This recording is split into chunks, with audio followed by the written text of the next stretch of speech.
جوانای خوب، این عروس سر استال استول براودن دایوسی است.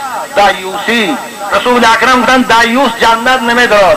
دایوس کی نمیگن؟ هو الذی یقر سوء فی اهلی، همون کسی که به حیایی را، به عفتی را، به ناموسی را در خاندانش راضی می شود.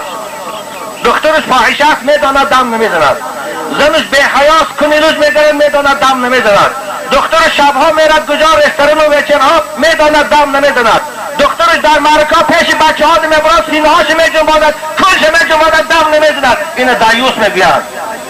پروردگار غیور است، از بنده هاش غیور رو دوست میدارد، با ناموس با رشک دوست میدارد. ای جوانی بی غیرت، آیا عروسی که تو با یک آرزو هوس میگیری، پول بسیار خراجات میکنی، آرایش داده حالا خودت از بوسش سیر نکردی، از بوی خوشی وش سیر نکردی، از آغوشش سیر نکردی، میبرانی در بین 100 نفر آدم تماشاش میدی. خدایی کو ناموس جوان مردی، حتی تو چنین یک حیوان رشک نداری. حالا شما در جای شما اسب بسیار های، یک کره را اگر شما در 10 بیتل مونه، همون کره یگان اسب نری دیگر نزدیک آمدن نمیموند. چون شما چنین یک اسب غیرت نداره، عروساتون فساد میکنه پیش آدم آدم میبراره. چون چون یک خروس غیرت نداره، یک خروس 10 ماسکیان صاحبی میکنه، خروسی بگانه رو نمیموند. شما نمیتونید زنتان از نظری بگانه نگاه داره.